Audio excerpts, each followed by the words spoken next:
Have you ever passed some complexes or some single dwellings and they are in a terrible state of disrepair? Well, stay tuned for this week's episode. Sell it, buy it, rent it, lease it. KMC Property Services, making your real estate dream a reality. Welcome, everyone, to episode 18 of Real Estateically Speaking and More with yours truly, Karen Oak, your host. And I'm a real estate dealer and owner of KMC Property Services. Now, once again, I would like to highlight that this channel seeks to make the community more real estate literate. And we do so by interviewing players in the real estate industry and to provide tips to motivate and guide their decision making. I'm encouraging you to like, to share, comment, and subscribe to this channel. And the topic is tips on property management. Our special guest is none other than Mr. Ian B. Hall, Managing Director of Wiccan Properties. And just before Mr. Hall comes on, I have a quote for us, and it goes like this. A great property manager is key to success in real estate. And that was said by Robert Kiyosaki. So Mr. Hall, did you hear that you are the key to the success of real estate? How long have you been in the field of property management? I have over 45 years experience in real estate. Started off as a project financier, working in the real estate department of Citibank back in 1977. In that department, we were sent all over the world to be trained in various aspects of real estate because the bank at that time had a philosophy that you can't be an effective financier without knowing the business. In other words, you should know about as much about real estate and projects as the developer. In the initial years, we didn't do much property management. We were primarily financing. And then after the financing, several of the projects were abandoned by their developers because people were running away from socialism. And the bank had to take possession of those projects. So we end up being both financiers and project management. We also utilize the services of outside consultants. That's where I began learning project management. And after the projects were completed, during the selling process, in collaboration with the outside consultants, we had to do property management. Okay. And so, which is what I'm saying, I had to give you the broad answer rather than say, oh, I'm 45 years or 46 years. Because the early years were not substantially in property management. Property management has been my substantive position only since 2006. That's 2006. Mm-hmm. Right. Okay. Where 2/3 of the business of where we are now is property management. Okay. Bigger properties we own and we do project management and we sell and we coordinate purchases, etc. Okay, awesome. What are the requirements to become a property manager? Again, you're going to get a circuitous answer. Nothing beats broad experience. And as I mentioned before, we had the training in financing, training in project management, training in project financing. You had to go on the projects, and as a result, you got hands-on experience about buildings. As I said, nothing beats a broad experience. To be an effective property manager, you need to have an expansive basic knowledge of the industry and some technical knowledge. Technical knowledge meaning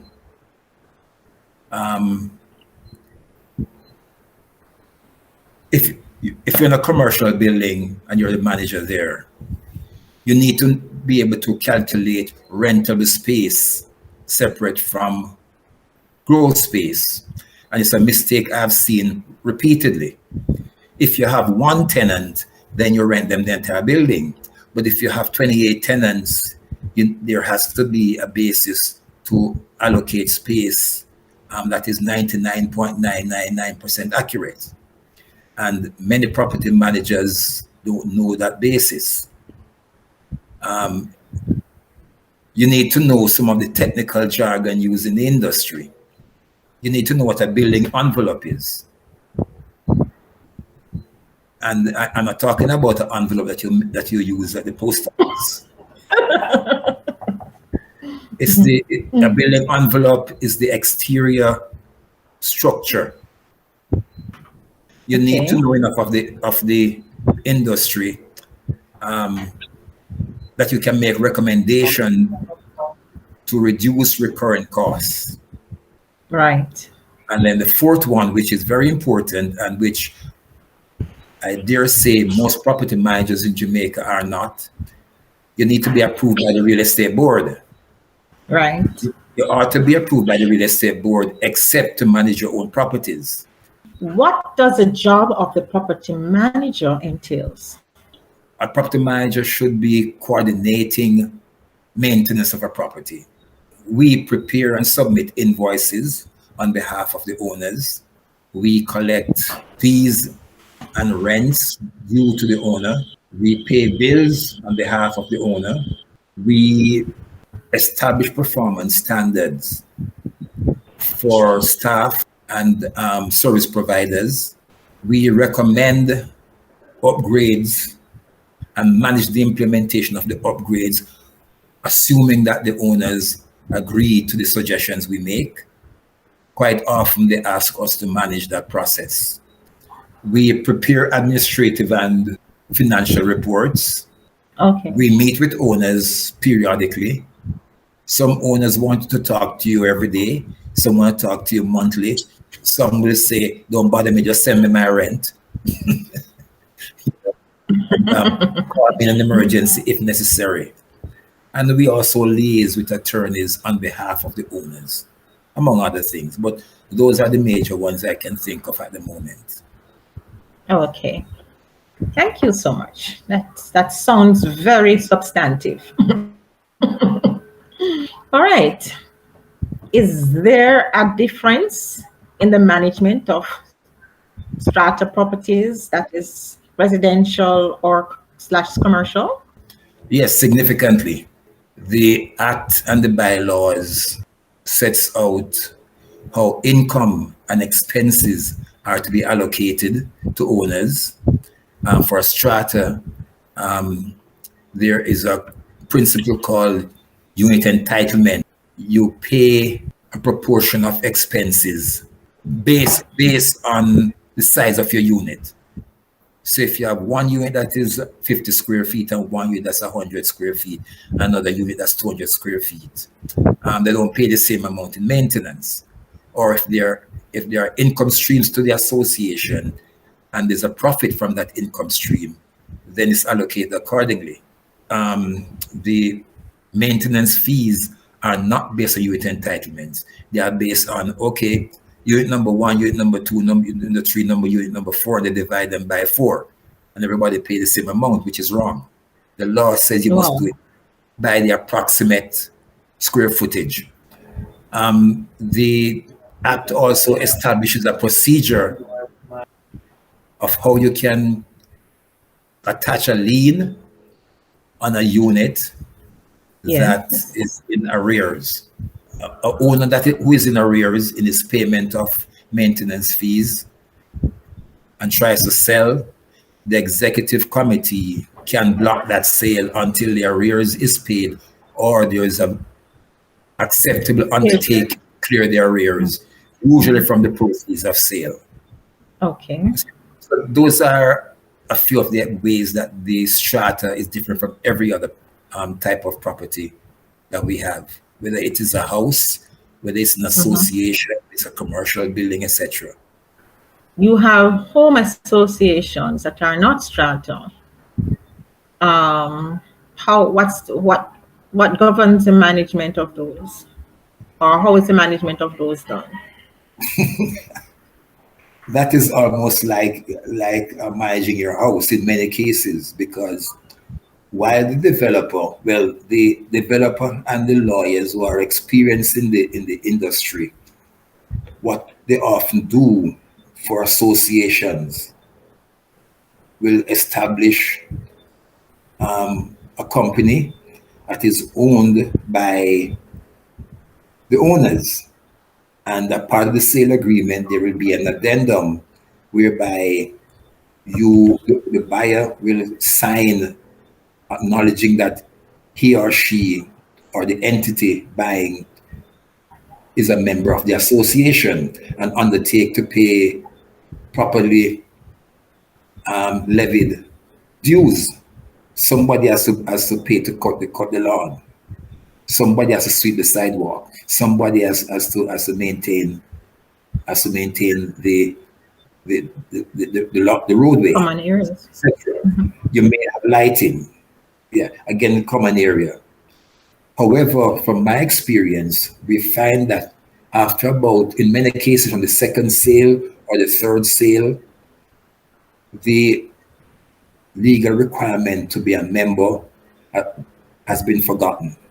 And a new owner will come in and says, I don't have to pay because I didn't acknowledge anything. Why? Because the seller's attorney did not have that addendum carried forward to the new buyer. Oh dear. Especially when the association is not being prudently managed.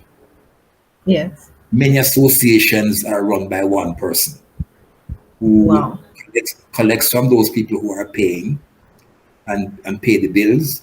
And I know of several associations where the person who is the coordinator is going into his pocket to pay some of the bills.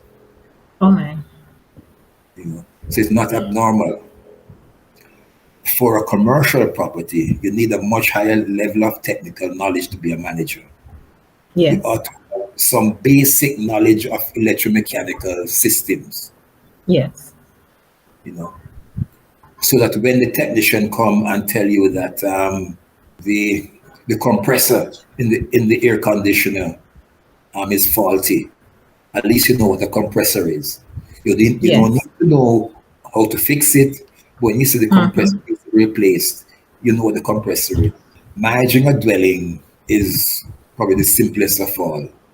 Quite often you put yourself in the space of the owner, and a significant proportion of owners who appoint property managers are absentee owners. They are in England and Canada and Cayman and America, and they left their family home in Jamaica and give it to somebody to manage. I remember you mentioned some of the items in the strata that needs attention at various times in the management of the property. For example, elevator. Say the maintenance of elevator is required again. For elevator, it depends on the size of the building. If it's a large building, 200,000 square feet, 100,000 square feet, like we see on the hotels in the North Coast, even in Kingston or in New Kingston, at quarterly. If it's a relatively small building that goes up 4 floors, you can initially start off with, say, semi-annual maintenance of your elevator, because it's not used often. But in a large building, those elevators work. You need at least quarterly maintenance on them. For your maintenance, for your AC system, I recommend the same thing, quarterly or semi-annually, depending on the size of the property. Your fire hoses? The fire department, if it's a commercial building, you are supposed to organize with the fire department to do a fire inspection annually. Yes. But for your fire suppression system, you can have quarterly, semi-annual inspections. And fire pumps? Same thing, the fire pumps and the sprinkler system and the hoses, etc., would tend to be inspected on the same schedule by the same entity. Water pumps? Now, that you can take a chance with. Semi-annual. Okay. Water tanks? Annual. We schedule most of the water tanks we have for the major buildings to be serviced, cleaned during the 4 days the weekend. Good Friday, Saturday, Easter Sunday, and Easter Monday. 4 days when very few people are building, Yes. Generators quarterly, depending on the criticality of the operations of your tenant. Yes. BPOs, for example, they want your standby generator to be functional. We have a couple BPO buildings. Those generators are serviced monthly. We can't afford for a generator to be malfunctioning for half a day. For the AC chillers? The entire AC system for a major building. The air handlers you can do quarterly. The chiller itself you can do semi-annual, depending on the type of chiller. If it's a water-cooled system, semi-annual, and if it's air cooled, you can do it semi-annual. But your air handlers, that you can do quarterly. Okay. For the chiller pumps? The chiller now is semi-annual. Your pumps can be semi-annual. All right. The cooling towers? Same thing, semi-annual. Vents and diffusers? Vents and diffusers don't really need maintenance. But there should be, the exterior should be cleaned at least quarterly. We have some buildings where because the tenants are fussy, we clean them every month end. Okay. If you see that they are getting gray, maybe you can increase the frequency of cleaning. Yes. Your ducts you can clean once a year. The ducts you can clean? Once per year. Once per year. Okay. And that's assuming you're consistent. If you go many years without cleaning the ducts, never clean them, replace them. Because over time you get a buildup of dust mites, bacteria. Yes. You go and clean it and you disturb all that gook up there. Yes. And I always use the example of Cornwall Regional. Yes. That's basically the reason they have to go to the hospital and rebuilding it, the interior. Oh, okay, because the build-up over time. Apparently those ducts were never cleaned. It's a hospital. Right, and remember the bacteria of all kind of bacteria would have been built up. Okay, I see what you mean. And recirculating back in the hospital. So when people started getting sick after the cleaning, and nobody wants to admit that, but I know when it was being planned, because one of the companies that submitted a request for proposal, responded to a request for proposal to clean the ducts, asked us for a reference. So it was being done, and I told the rep that they shouldn't get involved in that because just going to make a bad situation worse. If your ducts have not been cleaned for 15, 20 years, replace them. Don't clean them. Yes. Wow. So that's why it's so important to listen to the professional or use professional property managers who can give good advice like Mr. Hall is. All right. Thank so you. The electrical panels and breakers, I'm sure our Our viewers would love to know that as well. It varies. If it's your Mm-hmm. house, if it's Mm-hmm. the house where you reside, you Mm-hmm. can deal with your breakers every 3 to 5 years. Get an electrician, not a wire puller, to come Mm-hmm. and check your amperage, you know, Mm-hmm. check the whether or not your breakers are functional, or Mm-hmm. you leave them alone. Unless you have And how often for the complex? for the what? For the complex or the strata? Oh, in a strata, again, it depends on the size of the property. Mm-hmm. A large buildings, we service those things quarterly. With it's a Quarterly. strata, all Okay. large buildings, we have a quarterly servicing of the electrical panel. Okay. And the But for building envelope, as you call it, the exterior of the building, which I just the envelope, learned. Yes. How often should that be? no man, that's maintenance. That's from observation.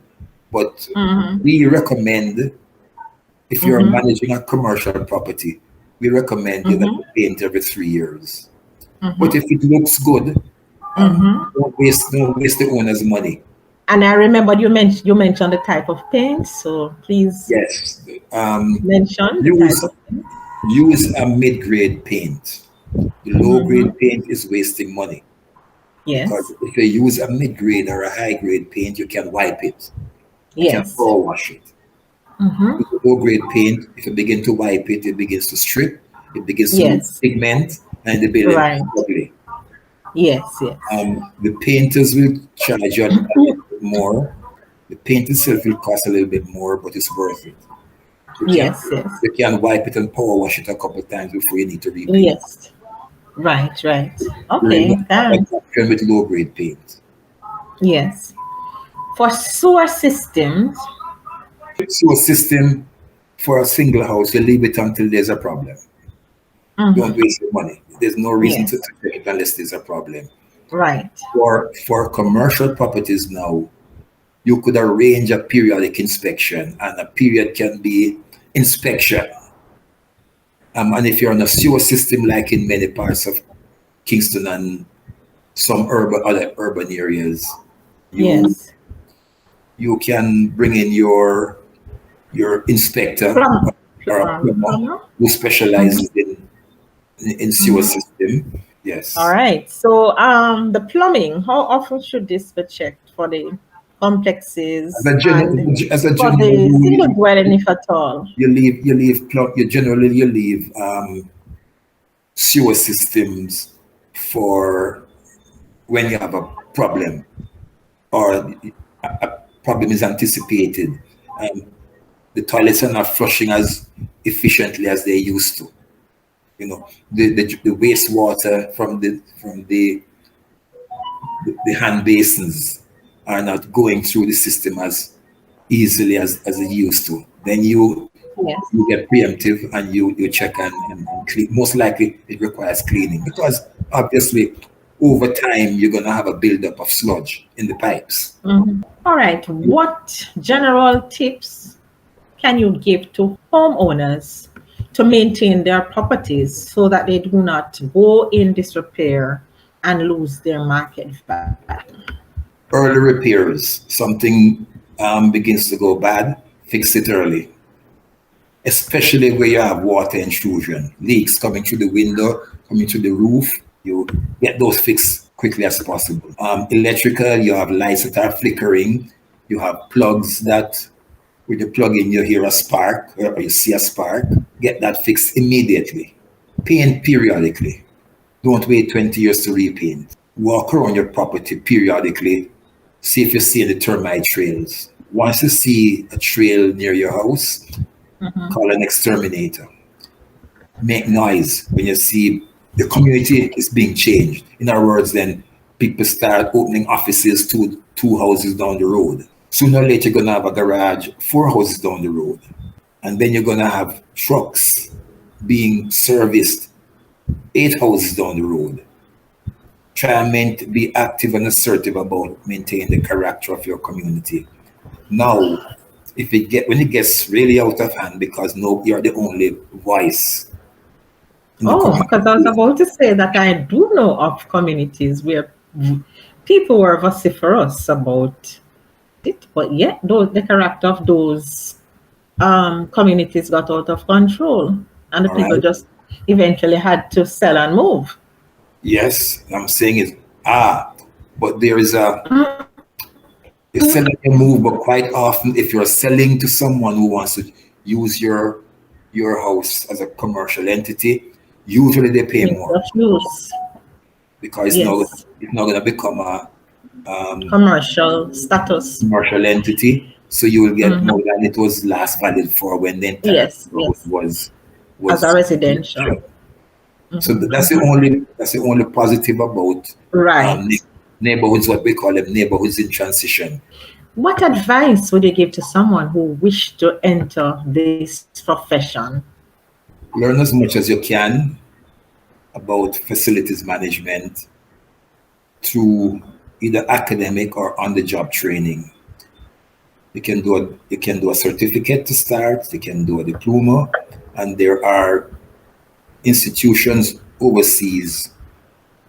There are quite a few in the UK. And then the real estate board offers training. And you can gain experience while you're gaining experience by working with a dealer. Make sure you're working with an ethical dealer. Make sure you're working with an ethical property manager. Please, in my company, I don't trust you. You don't have a job. You're gone. Wow. And that's quite understandable. Quite understandable. All right. So there you have it. That was tips on property management by our guest, Mr. Ian Hall, who is the managing director of Wicon's Properties. Tune into our live stream, Estateically Speaking, with yours truly every second and fourth Friday as of November 2021. You can contact us at the information on screen.